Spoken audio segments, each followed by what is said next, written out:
नमस्कार दोस्तों। आज हमारे साथ हैं विनीत सिंह और आकांक्षा सिंह, जिन्होंने रंगबाज डर की राजनीति में काम किया है और वो हाल ही में ही Z5 स्ट्रीमिंग प्लेटफॉर्म पे रिलीज होने वाली है।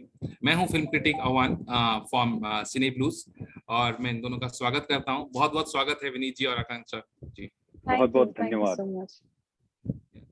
तो सबसे पहले मैं विनीत जी की तरफ जाऊंगा, फिर आकांक्षा जी के तरफ जाऊंगा। विनीत जी, आप रंगबाज डर की राजनीति में एक गैंगस्टर टर्न्ड पॉलिटिशियन का रोल कर रहे हैं, हारून शाह अली बेग। तो थोड़ा बताएंगे आप आपके किरदार के बारे में, एक्चुअली क्या किरदार है और क्या प्रिपरेशन रहा आपको इस किरदार में करने के लिए? आह्वान, ये किरदार बहुत ही आकर्षक है मेरे लिए और मुझे लगता है दर्शक भी उसे पसंद करेंगे, क्योंकि बहुत सारे शेड्स हैं इस किरदार के। और किरदार की जर्नी बड़ी कमाल की है। किरदार को अगर डिटेल में देखा जाए तो किरदार का जो थॉट प्रोसेस है वो ये है कि मैं किसी की जी हजूरी करके नहीं जी सकता। और वो एक छोटे शहर में है, फिक्शनल सिटी दिखाई है बिहार में, और लोअर मिडिल क्लास फैमिली से जर्नी शुरू होती है।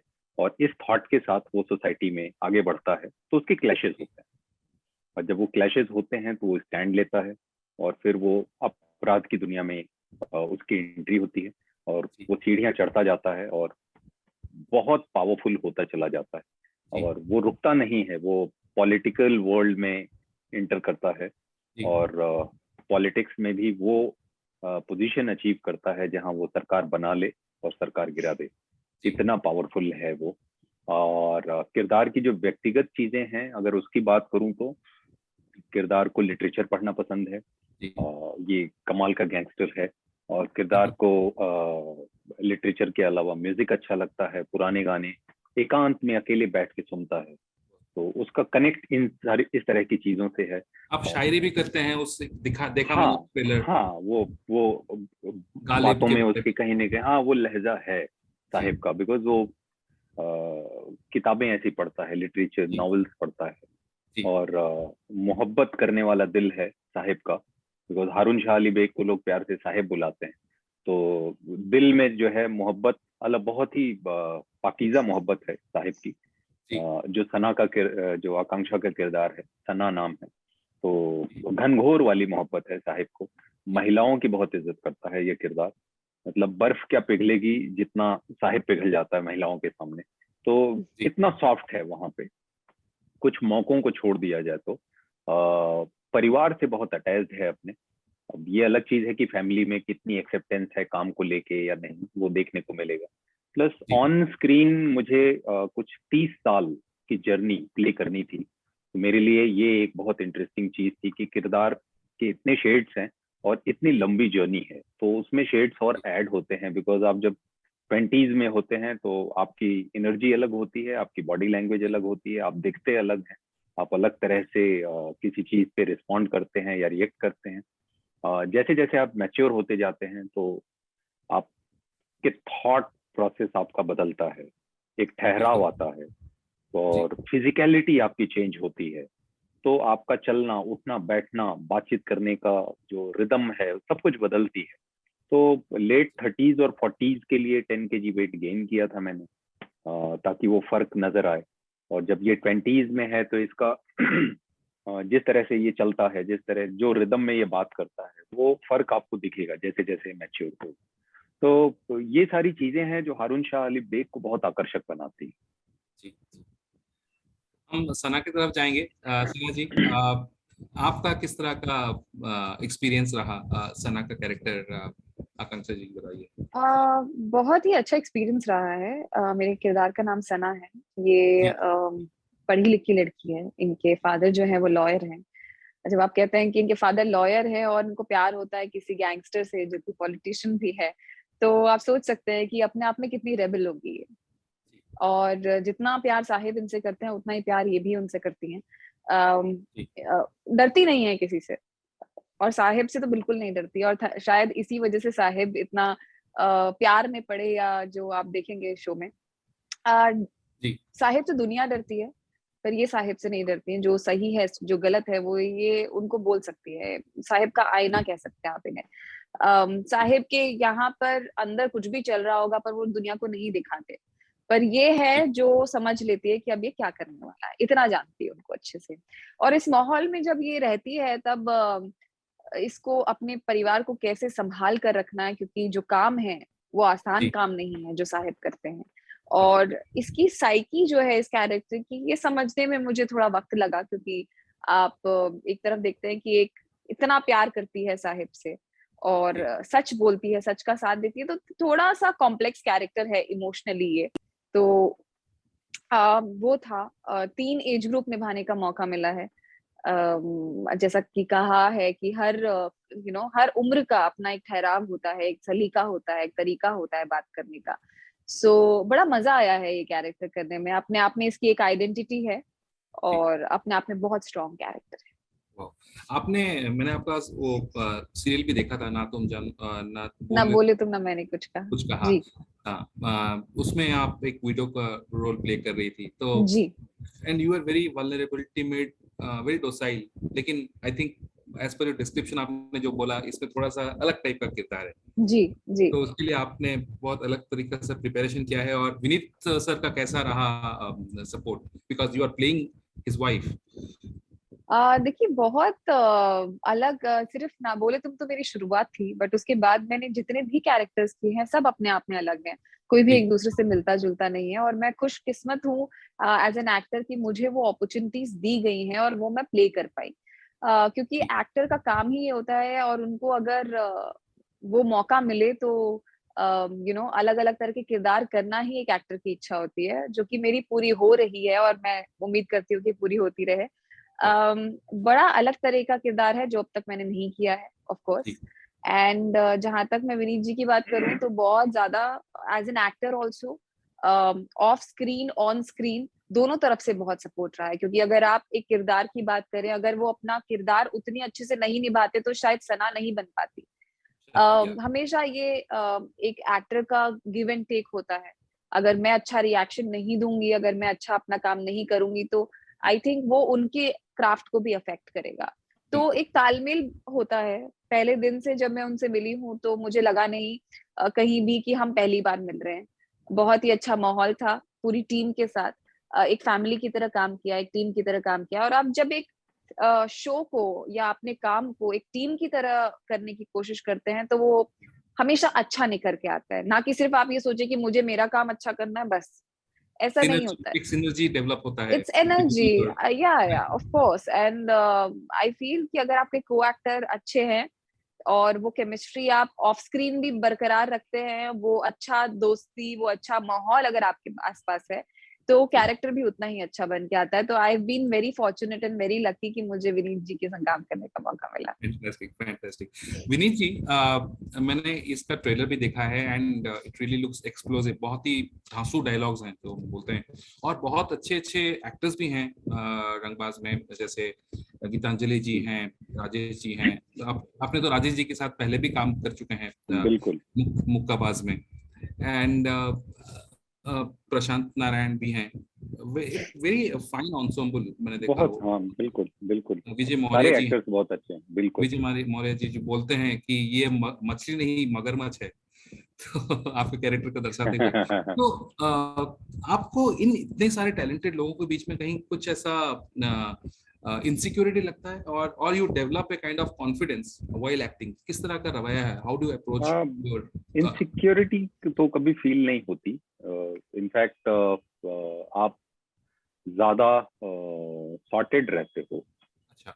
बिकॉज मैं अपनी तरफ से किरदार की जो भी प्रिपरेशन होती है मैं करके जाता हूँ, उसके बाद सब छोड़ देता हूँ जी। मतलब मैं प्लान नहीं करता कि इसको ऐसे करूंगा वैसे करूंगा, तैयारियां सारी करता हूँ, सारी तैयारियां करता हूँ। वो किरदार जिस तरीके से डिमांड कर रहा है उन सारी चीजों को मैं चाहता हूँ कि आत्मसात कर लूं, और इसके लिए मुझे प्रिपरेशन में वक्त लगता है। और सब कुछ करने के बाद मैं सेट पे जाने के पहले सब कुछ छोड़ देता हूँ। अब मुझे ये होता है कि जब बॉल आएगी तो मेरा बैट वैसे ही चलेगा, कि सब कुछ सीख के छोड़ दो। प्लान नहीं करता कि यहाँ ये कर दूंगा वहां वो कर दूंगा, सब कुछ अनलर्न करके फिर सेट पे खड़ा रहता हूँ। Spontaneous, you are on spontaneous कलाकार। कि मैंने यही अभी तक यही करते आया हूँ कि तैयारी करो, पूरी प्रिपरेशन करो, लेकिन सेट पे जब जाता हूँ तो मैं ये नहीं करता ये सीन में ये कर दूंगा, ये मैं किरदार की जो आत्मा है उसको समझ गया हूँ, किरदार के दिमाग को समझ गया हूँ, किरदार की जो फिजिकलिटी है उसको मैंने अपनी प्रिपरेशन में अचीव की है, और जो भी लिंगो है, जो भी चीजें हैं, जो स्टेट ऑफ माइंड है, उसको मैं समझ चुका हूँ। और सारी तैयारियां करने के बाद सेट पे मैं एकदम फ्री हैंड जाता हूँ, खाली दिमाग से जाता हूँ कि ये सीन है। और वहां पे फिर क्या होता है, को एक्टर अगर कोई बढ़िया सजेशन दे रहा है वेलकम, डायरेक्टर अगर कोई चीज नई कराना चाहते हैं वेलकम, बिकॉज मुझे अब ढलने में दिक्कत नहीं। अगर आपकी मिट्टी में लचीलापन है तो कुम्हार उसे कोई भी शेप दे सकता है, ग्लास बना लो, घड़ा बना लो, दिया बना लो। तो मेरा ये नहीं सोच के जाता, नहीं नहीं भाई मैं तो मतलब दिया ही बनूंगा, घड़ा नहीं बनूंगा।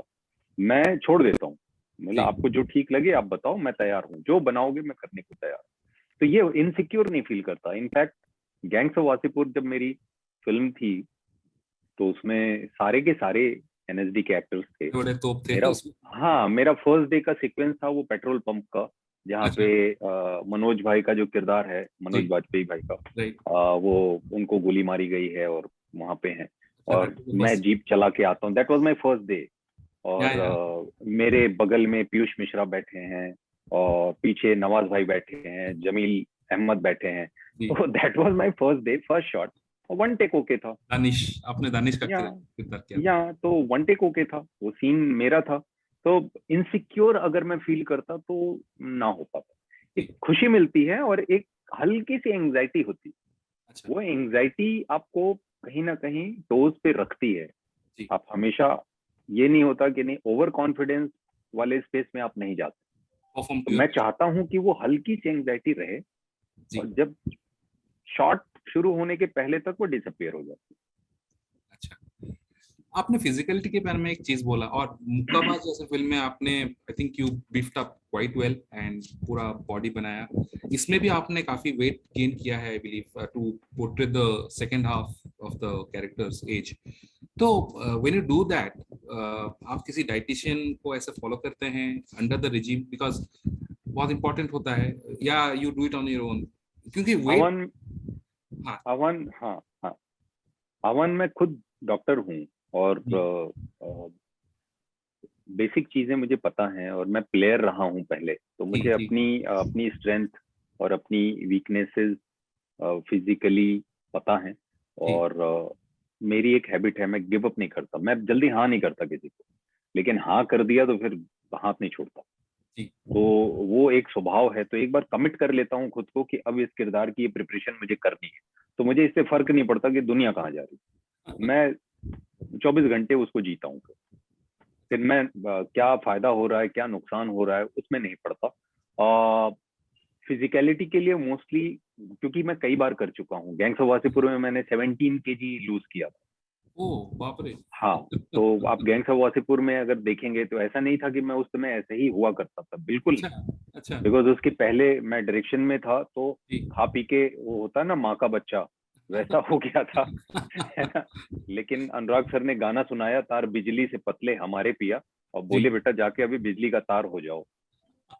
तो मैं डिसअपियर हो गया। जब मैं सेट पे लौटा तो मुझे कोई पहचान ही नहीं रहा था कि ये विनीत है। अच्छा, बिकॉज आई लॉस्ट 17 kg। तो मैं, हाँ, क्योंकि वो किरदार की डिमांड थी, डायरेक्टर ये चाहते थे, तो वो तैयारी की थी। बट ये है कि मुझे समय लगता है, क्योंकि आप सोचोगे कि नहीं 1 महीने में आप 10 kg वेट लूज करो, this is not healthy. Akanksha ji, आपने बद्रीनाथ की दुल्हनिया में काम किया, फिर recently you played Ajay Devgan's wife in Runway 34, बहुत ही लाजवाब मूवी था। Now you have come and exploring the OTT, तो इस माध्यम के बारे में आपके क्या विचार हैं? आई think it's a very big platform, क्योंकि मैं हमेशा से ये कहती आई हूँ कि जब कोविड था, जब वहाँ पर थिएटर्स नहीं थे, तो एंटरटेनमेंट का साधन लोगों के लिए टीवी और OTT था, और बड़ी बड़ी फिल्में OTT पे रिलीज हुई हैं। तो आप समझ सकते हैं कि कितना बड़ा एक तरह से मीडियम है, ये माध्यम है लोगों तक अपना क्राफ्ट पहुंचाना या काम पहुंचाना। उस दौरान भी कई लोगों को इसने काम दिया है, सिर्फ एक्टर्स को ही नहीं, टेक्नीशियंस को भी। So it was a kind of support, but it is that big कि आज से भी ज्यादा कल और बढ़ेगा ये। लोग अपनी सहूलियत के हिसाब से, अपने पेस के हिसाब से अपना एंटरटेनमेंट एंजॉय कर सकते हैं। साथ के साथ इतनी वैरायटी ऑफ प्रोजेक्ट्स हैं, इतनी वैरायटी ऑफ जॉनर्स है जो आप देख सकते हैं, एंजॉय कर सकते हैं अपनी पूरी फैमिली के साथ में। सो it's a very very good medium. एक सेटिस्फैक्शन है क्योंकि लोगों में काम करने की एक जो जज्बा था, लोग पहले हमारे पास अपॉर्चुनिटीज कम हुआ करती थी, अब अपॉर्चुनिटीज ज्यादा है क्योंकि इतने शोज बन रहे हैं, इतना सब कुछ हो रहा है। And OTT is big and OTT is present in future. I feel OTT का अपना चार्म है, थिएटर का अपना चार्म है, तो थिएटर का चार्म तो कभी जाएगा नहीं, वो जाना भी नहीं चाहिए क्योंकि मैं ओटीटी का चार्म बढ़ते बढ़ते जाएगा, right? That is what your estimation is, मतलब नहीं, ओटीटी का मुझे नहीं लगता कि ओटीटी का चार्म जाएगा, यहाँ से बढ़ेगा ही, बढ़ता जाएगा। हाँ जी, बढ़ता जाएगा जी, बढ़ता जाएगा। और कई लोग हैं जिनको मैं जानती हूँ जो कि बोलते हैं कि कि थिएटर तो ठीक है, मैं अब बहुत बड़ी मूवी बफ हूँ, मुझे बड़ा अच्छा लगता है थिएटर में मूवी जाके देखना, पर ऐसे भी लोग हैं जो शायद थिएटर में नहीं जाना चाहते और जो अपना एंटरटेनमेंट अपने घर में सोफे पे बैठ के एंजॉय करना चाहते हैं। सो उसके लिए I think it's a very very big platform, big actors, big films are releasing on OTT, so it's a very good platform for everyone. Thank you Akanksha ji. तो इस पे हम अपना आज का डिस्कशन कंक्लूड करेंगे। विनीत जी, आकांक्षा जी, हमारे साथ जुड़ने के लिए बहुत बहुत शुक्रिया। Thank you so all the very best for रंगबाज डर की राजनीति। हम आशा करते हैं कि आपको बहुत सारा सक्सेस मिले इस शो में। Thank you so much. Thank you Aman, thank you so much. Thanks a lot.